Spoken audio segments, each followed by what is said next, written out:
What's up guys, HK here bringing you a review on One Piece chapter 830 was it? Again, sorry about last week, I didn't do one. Same reason I didn't do a Bleach one, because I did not know when the chapters were coming out, so I was a bit flying around. I was a bit surprised when I found out they were out, and then I was a bit surprised about the chapters that I'm doing now that came out. Again, I keep thinking it's going to be Saturdays, but no, it's still Thursdays guys, it's still Thursdays, so relax, chillax, it's all good, it's all good. Anyway, to the chapter itself, I'm just going to talk about last week's chapter very quickly, and I'm just going to talk about the ending, because when I read last week's chapter and I read that ending, I got chills going up through my body, man. Like, holy crap, the chills I got. Like, I should have done a live reaction for that, man. Really, I should have. That would have been a good live reaction, because holy shit, that ending like blew me away. And it pretty much gave us the big confirmation of what a lot of us have theorized about Sanji. I mean, for me, it's only been a few months. For you guys, it's been freaking decades. Like, holy crap, like, how did you know? But yeah, this chapter kind of starts putting all the clues slowly, bit by bit, together. But the most interesting part about this chapter is the beginning, really, and it's about what Sanji's family name is, the Vice Monks or whatever called. And it's funny because you've got Brook mentioning the Vice Guards, and he's saying he explains how that name gives him a chill.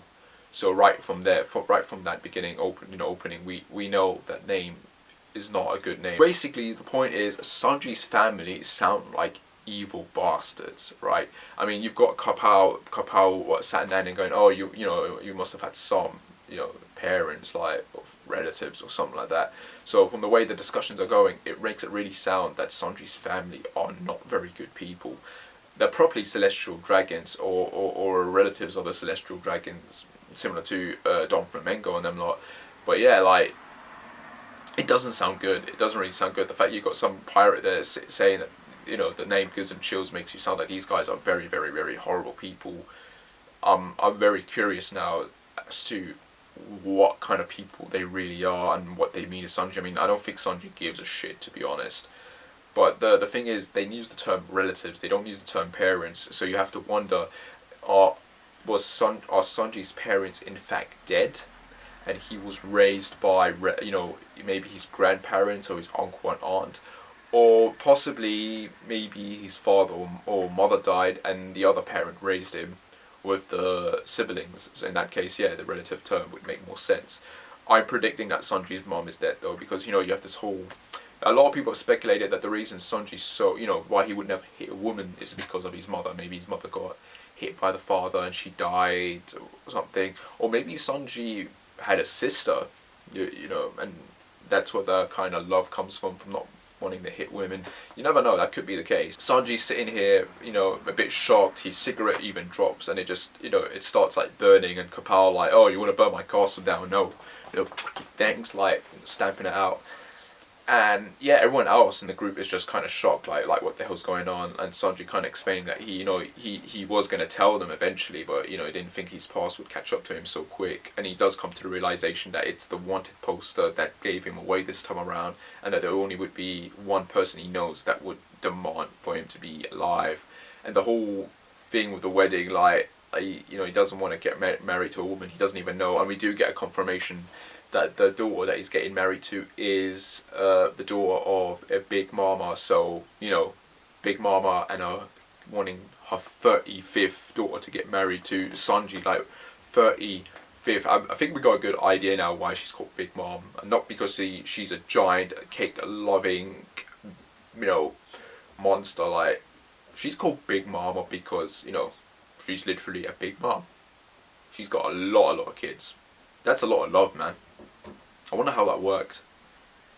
You have to wonder, how did that work? I wonder how the daughters look. Oof. Damn!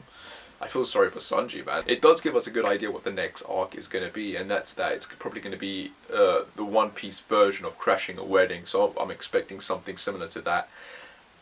But yeah, that's pretty much really the entire thing that we get from this chapter, really, just that kind of acknowledgement. And Sanji writing the letter, obviously, and giving it to Nami and saying, I'll see you bastards later, I'm going to be coming back. But obviously he's probably not going to come back, because he does make it clear that he's going to go and talk to them, talk to Big Mama about all of this and sort it out. and Kapow basically explaining that he's not here to give him the invitation, he's here to take him straight away, because you know he can't refuse an invitation for Big Mama, otherwise he would have been dead by now. So, and Sanji is obviously using the advantage of his wanted poster, you know, his wanted status alive, to get the other Straw Hats out. But Caesar's the only one that stays there because he's got he gets a gun and he holds up Caesar's head, and he explains that he will kill him if they don't let the other Straw Hats go. So they do. And you've got the Master Nakamoshi, or the Cat Master, basically appearing at the very end and wondering what the hell is going on. While Pickens is on the floor, bleeding out, and seeing the Straw Hats coming out. You know, Nami talking through the little hole in Kapow's chest. You know, telling Sanji to come out with them, and Sanji just refusing to because he's going to go and sort the shit out. You know, I think you know that Nami's basically telling him to come out and wait for Luffy to come in, but you know that's not going to happen.